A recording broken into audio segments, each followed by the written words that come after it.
हाय। आत्मनिर्भर Bharat self reliant India इस series का आज पार्ट 4 है, new horizons of growth.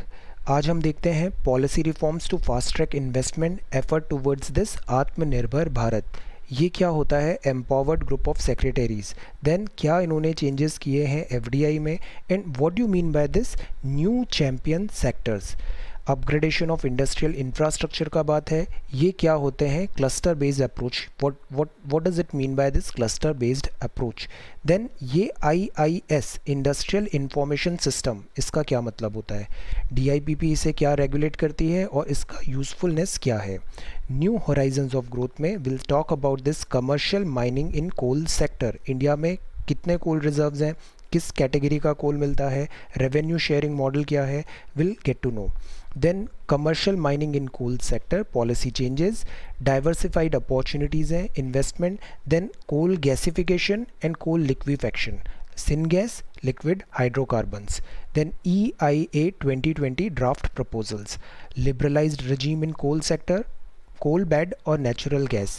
then हम देखेंगे private investment in the mineral sector, जैसे ओडिशा में bauxite and coal joint auction की बात है। पॉलिसी रिफॉर्म्स मिनरल सेक्टर में क्या है, एनटीपीसी से हम एग्जांपल के थ्रू समझेंगे कि ये कैप्टिव माइनिंग क्या होती है और नॉन कैप्टिव माइनिंग्स क्या होती हैं। Then mineral index, then self reliance in defence production, because जो डिफेंस का इंडिया काफ़ी इंपोर्ट करता है और ये बहुत बड़ा डेंट है, हमारे फिस्कल डेफिसिट को बहुत हार्म होता है इससे, डिफेंस इंपोर्ट बुल राइज हो रहा है। Then ODF ordnance factory board, ये है डिफेंस प्रोडक्शन, इसमें हम ऑटोमेटिक रूट की बात करेंगे एफडीआई और कुछ नए testing and all procurement processes में क्या चेंजेस हैं। Civil aviation management PPP models, then this is more world class airports through PPP, then this is MRO that is maintenance repair and overhaul. Tariff policy reform इस discom का, electricity एक ने generate किया NTPC, और ये इस तरीके से इलेक्ट्रिसिटी डिस्ट्रीब्यूशन कंपनी अलग होती है जो मार्केट में उसको डिस्ट्रीब्यूट करती है। सो डिस्कॉम होते हैं ये। यूनियन टेरिटरी में इनका क्या फंक्शन है, प्राइवेटाइजेशन की क्यों बात हो रही है। देन ये होता है viability gap funding scheme, quantum of VGF government ने क्या प्रोविज़न दिया है। Then space activities, space because काफ़ी न्यूज़ में है, स्पेस काफ़ी नए एक्सप्लोरेशन हो रहे हैं यहाँ पे, प्राइवेट सेक्टर का पार्टिसिपेशन है। वर्ल्ड में हम देखेंगे टेस्ला, बोइंग, नासा भी है, तो इंडिया में भी private participation in space activities को एनकरेज करना है। Then this is atomic energy related reforms. So let us quickly try to understand this part 4 of self reliant Bharat. पहला है policy reforms to fast track investment effort towards Atmanirbhar Bharat. आत्मनिर्भर होने के लिए हमें इन्वेस्टमेंट चाहिए होगा, तो इन्वेस्टमेंट को एनकरेज करने के लिए पॉलिसी चेंजेस लाएंगे हम पढ़ते हैं ना ease of doing business. So we need to facilitate the investor, we need to attract them, because see China और यूएसए का भी जो ऑनगोइंग वॉर है, इसमें काफ़ी पॉसिबिलिटी है कि many US companies would want to change their manufacturing base and they would look for this alternate locations. So India वहाँ पे काफ़ी अच्छा उनको ऑप्शन प्रोवाइड कर सकता है। तो this is fast track investment clearance through empowered group of secretaries. इससे क्या होता है, जैसे एम्पावर्ड ग्रुप ऑफ मिनिस्टर्स हमारा एक प्रोविज़न था, पहले गवर्नमेंट ये पॉलिसी लाती थी, इसको यूज़ करती थी। तो ये जो सेक्रेटरीज होते हैं, मतलब जो आईएएस एंड ऑल ये सारे ऑफिसर्स हैं गवर्नमेंट ऑफ इंडिया के, ब्यूरोक्रेट्स हैं, ये एम्पावर्ड ग्रुप ऑफ सेक्रेटरीज होगा। एडमिनिस्ट्रेटिव पॉइंट ऑफ व्यू से इससे एक्सपीडिशियस डिसीजन मेकिंग होगी, इंटर मिनिस्ट्री कोऑर्डिनेशन बेटर होगा और ग्लिचेस नहीं आएंगे इम्प्लीमेंटेशन में। तो remember this keyword empowered group of secretaries. Project development cell बनेगा डेडिकेटेड हर मिनिस्ट्री में, ये प्रिपेयर करेगा इन्वेस्टिबल प्रोजेक्ट्स, मतलब कहाँ इन्वेस्टमेंट आ सकता है, आइडेंटिफाई एंड प्रमोट। कोऑर्डिनेट करो इन्वेस्टर से, सेंट्रल और स्टेट गवर्नमेंट से भी। सो इन्वेस्टमेंट स्ट्रीमलाइन होगा, ये टीडियस प्रोसेस नहीं होनी चाहिए, इन्वेस्टर फ्रेंडली एक्सपीरियंस हम बना रहे हैं। Then ranking of states on investment attractiveness to compete for new investments. एक टर्म पहले पॉपुलराइज हुआ था, that is competitive federalism. States में कॉम्पिटिशन हो जाएगा कि हु इज़ डूइंग बेटर, तो इन्वेस्टमेंट में भी ऐसा एक इंडेक्स होगा, वो स्टेट्स को प्रोपेल करेगा, they need to do better, ज़्यादा से ज़्यादा इन्वेस्टमेंट वो अपने स्टेट में यहाँ पे अट्रैक्ट करें। इंसेंटिव स्कीम्स होगी, promotion of new champion sectors, ये चैम्पियन सेक्टर्स हैं, काफ़ी प्रॉमिसिंग होते हैं, ग्रोथ एंड ऑल। तो न्यू चैम्पियन सेक्टर्स में this solar panel manufacturing, advanced cell battery storage, because हम रिन्यूएबल सोर्सेज की तरफ एम्फेसाइज कर रहे हैं, बैटरीज चाहिए होगी, ई व्हीकल पॉलिसी हमारी, उनके लिए हमें ये बहुत ज़रूरत है, एडवांस्ड सेल बैटरी स्टोरेज और सोलर पीवी मैन्युफैक्चरिंग, ये स्ट्रैटेजिकली इंपॉर्टेंट है। जैसे कुछ टाइम पहले सर्विसेज में 12 चैम्पियन सेक्टर्स आइडेंटिफाई किए थे गवर्नमेंट ने, मैन्युफैक्चरिंग में भी 2। एम होता है ऐसे चैम्पियन सेक्टर बनाने का कि वो फोकस्ड अटेंशन डेवलपमेंट आए वहाँ पे और रियलाइज़ करे वहाँ का पोटेंशियल और रैपिड ग्रोथ पॉसिबल हो। तो ये न्यू चैम्पियन सेक्टर्स हैं, सोलर पीवी मैन्युफैक्चरिंग और advanced cell battery storage. Now this is upgradation of industrial infrastructure. Weber's triangle हमें पता है ना ज्योग्राफी में कि हम इंडस्ट्री कहाँ पे सेट करें, जहाँ पे लेबर हो, रॉ मटेरियल हो, डिस्टेंस फ्रॉम मार्केट हो। दैट इज़ वाई हम ऑप्टिमाइज्ड वे में इंडस्ट्री लोकेशन ऐसे बनाते हैं। अब इंडिया में भी जो इंडस्ट्रियल लोकेशंस है ना, उनके कुछ क्लस्टर्स हैं। जैसे रफली हम देखें तो एक हुगली वेस्ट बंगाल में, यहाँ एक बहुत बड़ा इंडस्ट्रियल जोन है, बेल्ट है ये इंडस्ट्रियल बेल्ट। एक मुंबई पुणे इंडस्ट्रियल बेल्ट है, अहमदाबाद वडोदरा है, मदुरई कोयम्बटूर दिस बैंगलोर कर्नाटका तमिलनाडु में, छोटा नागपुर इंडस्ट्रियल बेल्ट है। एक ये आगरा, मथुरा, फरीदाबाद, गुड़गांव, अम्बाला, दिल्ली होते हुए ये एक बेल्ट है। So these are industrial belts, clusters हैं ये। Schemes will be implemented in states through challenge mode of industrial cluster upgradation, common infrastructure facilities and connectivity। Because यहाँ क्या होता है, इंडस्ट्रीज क्लस्टर्स में होती हैं, तो एक इंडस्ट्री का आउटपुट दूसरी इंडस्ट्री में चला जाएगा, यहाँ का फिनिश्ड गुड इधर हो जाएगा, तो इससे कॉस्ट कटिंग होती है और कलेक्टिव बार्गेनिंग भी आता है इनके पास, और ज़्यादा बेटर एफिशिएंटली ये वर्क कर पाती हैं। तो अक्सर जैसे ऑटोमोबाइल इंडस्ट्री है, आप देखना वो क्लस्टर बेस्ड हो जाती है, एक क्लस्टर में सारी कंपनीज वहीं पे, अलाइड फैक्ट्रीज वहीं पे लग जाएंगी। अवेलेबिलिटी ऑफ इंडस्ट्रियल लैंड की ज़रूरत पड़ेगी, लैंड बैंक एक ऑप्शन यहाँ पे दिया है। Promoting new investment and making information available on this industrial information system IIS। GIS mapping भी होगी, साइंटिफिकली हम करेंगे, geographical. So framework for gathering, managing and analysing data होगा। GIS में हम क्या करते हैं, हम पूरा रिलेटेड डेटा देख लेते हैं हर चीज़ का, और उस डेटा को हम लेयर्स, देन उसके ऊपर दूसरा कंप्यूटर मॉडल, तीसरा कंप्यूटर मॉडल, ऐसे लेयरिंग से हम डेटा वहाँ पे क्रंचिंग होती है, एनालिसिस बेटर होता है और डिसीजन मेकिंग बेटर हो जाती है। So these are GIS mapping, framework for gathering, managing और एनालाइजिंग डेटा।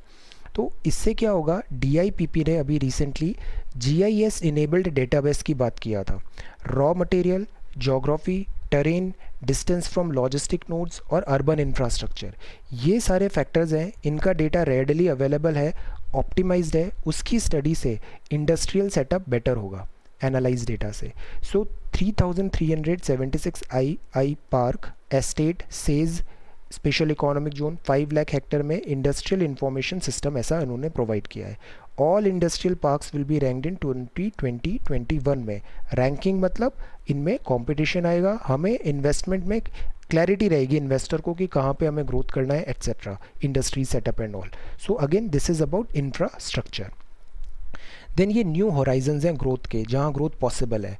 पॉलिसी रिफॉर्म्स बहुत ज़रूरी है। एक पॉलिसी रिफॉर्म जो काफ़ी टाइम से पेंडिंग है, that is about commercial mining in coal sector.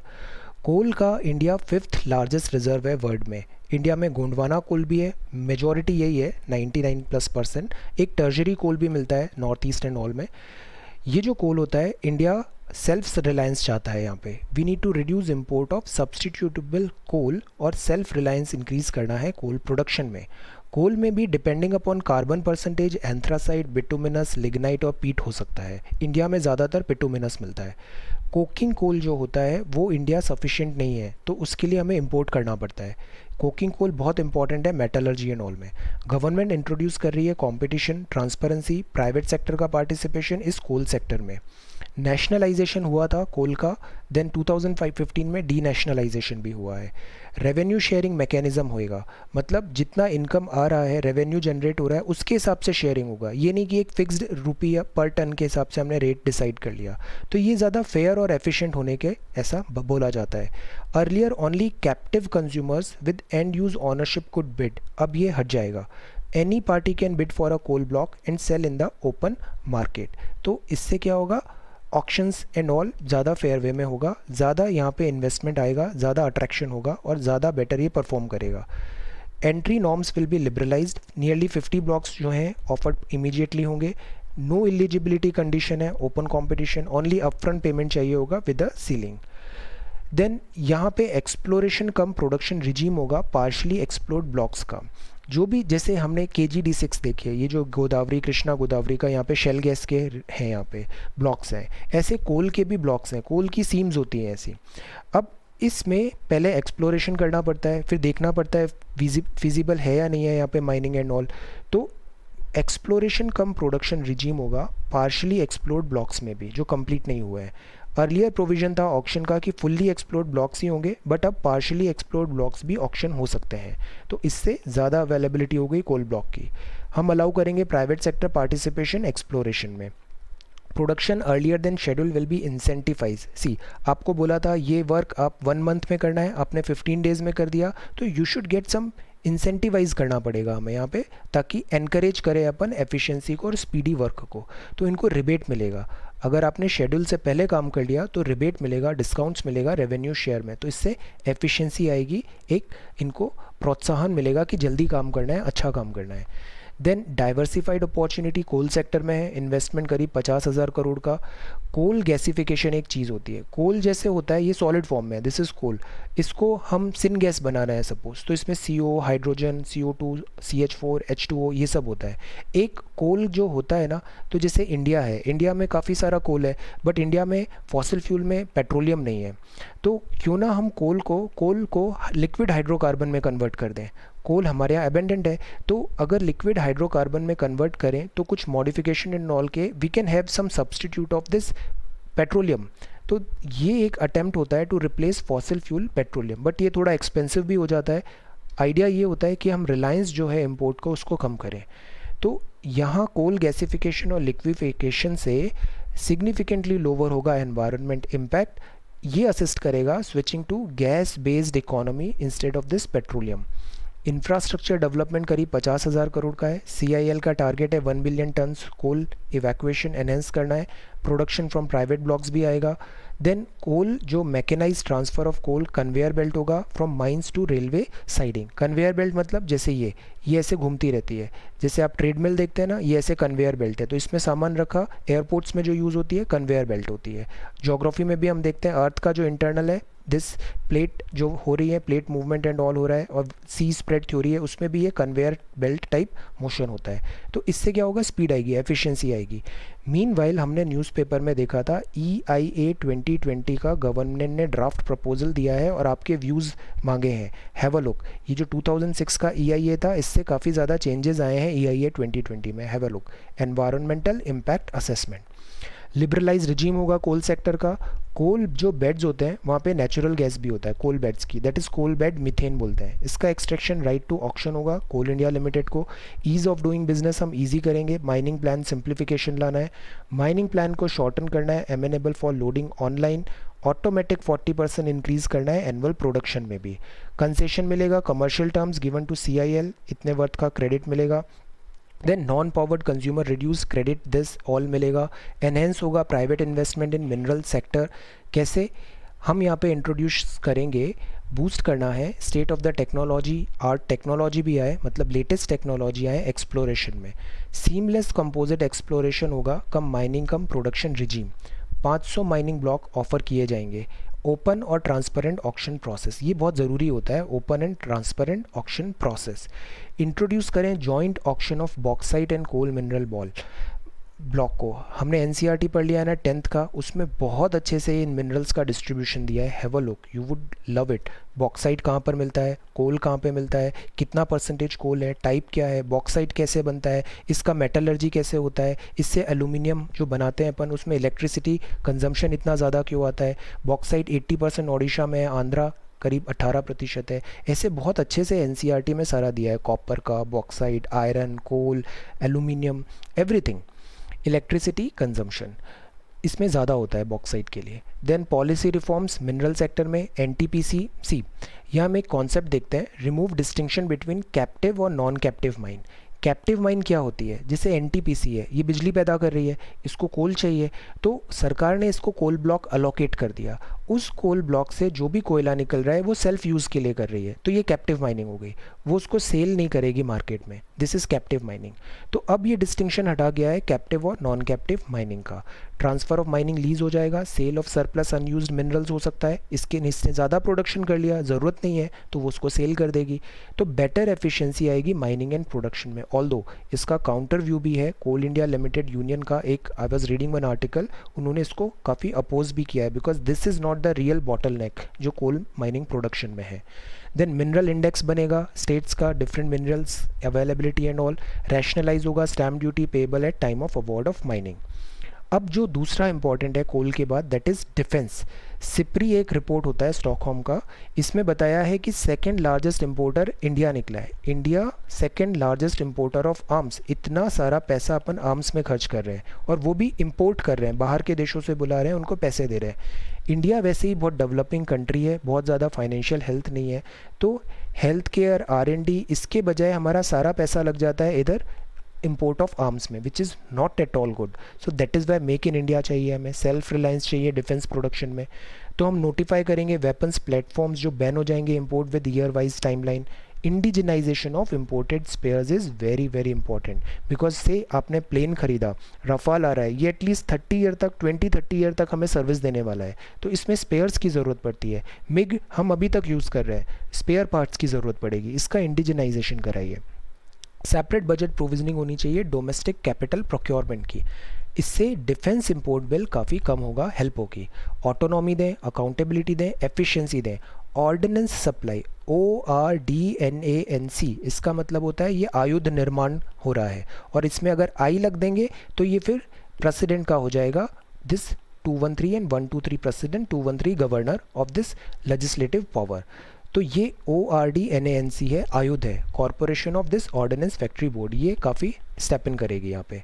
Defence production में FDI लिमिट है, डिफेंस मैन्युफैक्चरिंग में जो ऑटोमेटिक रूट है वो बढ़ा दी है 49 से 74%। ऑटोमेटिक रूट मतलब सेपरेट गवर्नमेंट अप्रूवल की ज़रूरत नहीं पड़ती है, आप सीधा आ सकते हो। जैसे कपल ऑफ डेज़ हमने देखा FDI जो थी नेबरिंग कंट्रीज़, स्पेशली जो चाइना है, वो हमने ऑटोमेटिक रूट से हटा दिया था, गवर्नमेंट अप्रूवल ज़रूरी है वहाँ पर, बिकॉज चाइना क्या कर रहा था, हमारी कंपनीज़ का वैल्यूएशन अगर कम है तो ऐसा अलिगेशंस है, पॉसिबिलिटी है कि कम वैल्यूएशन में वो इसको hostile take over and all possible है। So for taking care of that हमने वहाँ से ऑटोमेटिक रूट का प्रोविज़न हटाया था। Time bound defence procurement procedure होगा, फास्टर डिसीजन मेकिंग होगी, project management unit support contact management, general staff qualitative requirement होगा for this quality and everything. Overall trial and testing procedures होगा। एक Chandipur testing site बहुत famous है उड़ीसा में, यहाँ एक बीच भी है चांदीपुर बीच, वो बहुत फेमस है। Tell me why it is so famous Chandipur. Then reduction in flying cost 1000 crore, efficient air space management. See ये जो एयर स्पेस है ना, इसमें भी अलोकेशन होता है हर फ्लाइट को, हर एयरक्राफ्ट को, कि कैसे वो फ्लाई कर रहा है, तो इसका एफिशिएंट मैनेजमेंट हो तो एयर स्पेस का अपन बेटर यूटिलाइज कर पाएंगे, ज़्यादा एयरक्राफ्ट यहाँ पे फ्लाई हो पाएंगे सेम टाइम पे, इनकम ज़्यादा आएगी। अभी 60% Indian air space freely available है। Restriction on utilisation of Indian air space will be eased, civilian flying become more efficient. Benefit करीब 1000 करोड़ का यहाँ से हो जाएगा। ऑप्टिमल यूटिलाइजेशन है, क्योंकि जितना टाइम, जैसे सपोज दिल्ली में भी प्लेन कई बार आ जाता है, उसको 45-50 मिनट ऊपर फ्लाई करते रहना पड़ता है, बिकॉज स्पेस खाली नहीं है, लैंडिंग के लिए नहीं है, समथिंग लाइक दैट। तो इससे फ्यूल वेस्टेज भी होता है। अगर ये एफिशिएंट यूज़ होगा तो रिडक्शन इन फ्यूल यूज़ होगा, पॉजिटिव एनवायरनमेंट इम्पैक्ट आएगा। ये बात है वर्ल्ड क्लास एयरपोर्ट बनाने की। सरकार और प्राइवेट सेक्टर हाथ मिलाते हैं तो depending upon ownership, cooperation, revenue sharing, इन 3-4 चीज़ों के अकॉर्डिंग बहुत सारे परम्यूटेशन कॉम्बिनेशन पॉसिबल हैं, तो वो मॉडल बनते हैं। BOT मॉडल हो गया, PPP के मॉडल हैं, पब्लिक प्राइवेट पार्टनरशिप के, कि इसमें हम बात कर रहे हैं एयरपोर्ट्स बनाएंगे पब्लिक प्राइवेट पार्टनरशिप बेसिस में। एनुअल रेवेन्यू 6 एयरपोर्ट का 1000 करोड़ एक्सपेक्टेड है। एयरपोर्ट अथॉरिटी ऑफ इंडिया इतना पेमेंट मिलेगा। पार्टिसिपेशन होगा गवर्नमेंट का और प्राइवेट का। 6 मोर एयरपोर्ट अगेन हम बिड लेंगे, कमेंस इमीडिएटली होगा।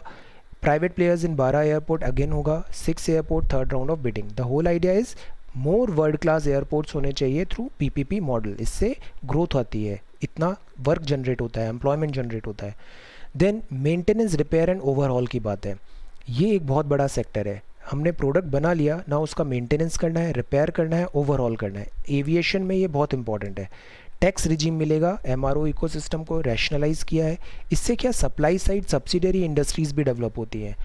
एफडीआई इन्वेस्टमेंट आता है, इंजन मैन्युफैक्चरर को यहाँ पे हम इंजन रिपेयर फैसिलिटी देंगे। कन्वर्जेंस होगा डिफेंस सेक्टर का और सिविल एमआरओज का, which is very much required. See, maintenance cost airlines की कम डाउन होगी। टैरिफ पॉलिसी रिफॉर्म, हम एक होती है जनरेशन पावर जनरेटिंग कंपनीज़ हैं और ये होती हैं डिस्ट्रीब्यूशन कंपनीज़। डिस्ट्रीब्यूशन कंपनीज़ अक्सर लॉस में थी, तो हमने एक स्कीम देखा था उज्ज्वल डिस्कॉम अश्योरेंस योजना, financial turn around and revival package का था। अभी यहाँ पे टैरिफ पॉलिसी रिफॉर्म की बात है। कंज्यूमर राइट्स हमें बचाने हैं। डिस्कॉम इनिफिशिएंसी रहती है तो उसका बर्डन कंज्यूमर पे नहीं आना चाहिए, यहाँ से आप वसूलो। Standard of service and associated penalty for discom. Load shedding होती है, बिजली कट हो गया, पेनलाइज करो वहाँ पे। प्रमोट करो industry, progressive reduction in cross subsidy देंगे, टाइम बाउंड ग्रांट देंगे, open access, generation and transmission project selected competitively. Sustainability of sector is important. Regulatory asset, time payment, DBT for subsidy, smart prepaid meter. Because discom का एक complain होता है बहुत ज़्यादा कि बिजली चोरी बहुत ज़्यादा हो रही है, टाइमली पेमेंट नहीं है। ये सब बहुत ज़रूरी है, smart prepaid meter and this. Otherwise losses इतने ज़्यादा हो जाते हैं, बिजली का चोरी हो रहा है या लॉसेज हो रहा है, एनर्जी लॉसेज हो रहा है, ट्रांसमिशन लॉसेज हो रहा है, तो ये लॉस मेकिंग बिजनेस हो जाता है डिस्कॉम का। We need to make them profitable. Privatisation की भी बात है, प्राइवेटाइजेशन से एफिशिएंसी एंड मैनेजमेंट इंप्रूव होगा। सब ऑप्टिमल परफॉर्मेंस है पावर डिस्ट्रीब्यूशन एंड सप्लाई का, स्पेशली यूनियन टेरिटरी में। Power department, utility in union territory, privatisation की बात है। बेटर सर्विस मिलेगी, इंप्रूवमेंट होगा operational financial deficiency in distribution. Then model for emulation by other utility भी हो सकता है, दूसरी जगह भी हम इस तरीके से प्राइवेटाइजेशन कर सकते हैं अगर ये सक्सेसफुल रहा तो। देन यहाँ पे प्राइवेट सेक्टर इन्वेस्टमेंट लाने की बात है। सोशल इंफ्रास्ट्रक्चर, ये ऐसे जो कीवर्ड्स आते हैं ना, you should note it down. Social infrastructure, the whole exercise हम जैसे न्यूज़पेपर पढ़ रहे हैं, इसको देख रहे हैं, आइडिया ये है हॉलिस्टिक वे में हमारी जो थिंकिंग प्रोसेस है, दिस स्टाइल है, उसको इसके स्ट्रीमलाइन करना, ये सारी चीज़ें आनी चाहिए। When you attempt these not only current affair but writing everything, this will help you a lot. ये सारे टेम्पलेट्स हैं ये, तो ये सोशल इंफ्रास्ट्रक्चर एक टर्म है, यूज़ दिस। रिवैम्ड होगा वायबिलिटी गैप फंडिंग स्कीम, इससे क्या होता है क्रिएटिविटी आती है। इतना सारा नॉलेज बेस्ड टेम्पलेट हो गया ना, इसको भी आप परम्यूटेशन एंड कॉम्बिनेशन का, एक ये टेम्पलेट, एक ये टेम्पलेट, ऐसे करके यू कैन रेडीमेड बहुत सारे आंसर्स आप फॉर्मुलेट कर सकते हैं with great ease and great efficiency and quality work. So this is social infrastructure, viability gap funding है, कीवर्ड है ये भी। वीजीएफ क्या होता है? सी, कुछ जो प्रोजेक्ट्स होते हैं ना वो इकोनॉमिकली तो जस्टिफाइड है, बट उसमें बहुत टाइम लग रहा है, लॉन्ग गेस्टेशन पीरियड है, तो वो वायबल नहीं हो पाते हैं, फाइनेंशियली वायबल नहीं होते हैं। इतना पैसा इतने टाइम तक कोई कैसे लगा पाएगा? तो उसके लिए सरकार स्टेप इन करती है और वीजीएफ सप्लाई होती है, वायबिलिटी गैप फंडिंग। जितना पैसा शॉर्टेज हो रहा है वो हम आपको प्रोवाइड करेंगे और इसको वायबल बनाएंगे। सोशल इंफ्रास्ट्रक्चर सफ़र होते हैं पुअर वायबिलिटी से, तो यहाँ पे वीजीएफ होगा। गवर्नमेंट एनहेंस करेगी quantum of VGF 30%, total project cost VGF centre and state stationery body. VGF 20% of each from GOI stationery bodies भी होगा। टोटल आउटले इतना है, सेंट्रल मिनिस्ट्रीज इतना है। Concepts, this VGF you should know, and this is social infrastructure. यहाँ पे private participation space activities के लिए बहुत ज़रूरी है। वर्ल्ड इज़ सो बिग, आप पिक्चर देखो, अर्थ का सन के कंपैरिजन में छोटा सा प्लैनेट है। सन एक छोटा सा स्टार है गैलेक्सी में, मिल्की वे में, और मिल्की वे वैसी थाउजेंड्स बिलियंस ऑफ गैलेक्सीज हैं। So we are not alone in this world, that is for sure. Space जो है ये नेक्स्ट बिग थिंग बनता जा रहा है। एक्सप्लोरेशन में हम बहुत ज़्यादा एम्फेसाइज कर रहे हैं। इंडिया में जैसे गगनयान, चंद्रयान, मंगलयान, ये तीनों इंपॉर्टेंट है। आईएसआरओ इंडिया में पायोनियर है, इसकी कमर्शियल आर्म्स भी होती है। अभी एक नया आर्म है new space India limited, Antrix corporation भी है। फॉरेन में अगर अपन यूएसए देखें तो वहाँ पे टेस्ला, बोइंग, ये सब नासा के साथ कोऑर्डिनेट करके प्राइवेट कंपनीज भी वर्क करती हैं, satellite launches, space based services. हम इंडिया में भी ऐसा ही कुछ चाहते हैं। प्रिडिक्टेबल पॉलिसी हो, रेगुलेटरी एनवायरनमेंट हो, प्राइवेट सेक्टर अलाउ होगा यूज़ आईएसआरओ फैसिलिटी, उसका एसेट यूज़ कर सकता है, एफिशिएंसी बढ़ेगी, कैपेसिटी बढ़ेगी। फ्यूचर प्रोजेक्ट्स जो हैं, planetary exploration, outer space travel भी हम एम्बिशियस हो रहे हैं, ये ओपन करना पड़ेगा प्राइवेट सेक्टर को। लिबरल जो spatial data policy providing remote sensing data to tech entrepreneur. The whole idea is अगर अपन सेक्टर ओपन कर देते हैं ना तो वहाँ पे ज़्यादा लोग आते हैं, ज़्यादा ब्रेन आता है और उसका ग्रोथ हो जाता है उस सेक्टर का। एटॉमिक एनर्जी रिलेटेड रिफॉर्म्स हैं एस्टैब्लिश हुए, reactor in PPP model, these are atomic plants. Atomic का केवल प्रोडक्शन, दिस एनर्जी प्रोडक्शन ही नहीं होता है, इनका यूज़ होता है मेडिकल आइसोटोप्स में, promote welfare of humanity, affordable treatment for this cancer and other diseases. So medical uses बहुत इंपॉर्टेंट है। सो नेक्स्ट टाइम अब आपको जैसे कोई एटॉमिक प्लांट आता है, आपको केवल उसमें ये नहीं बोलना है कि यहाँ पे एनर्जी प्रोडक्शन हम हो रहा है, no, link it with this medical usages as well, welfare of humanity में cancer, affordable treatment and all. Then establish हुआ है facilities in PPP mode, irradiation technology for food preservation, again एक और point मिला, food preservation for this complement agricultural reform and assist farmer.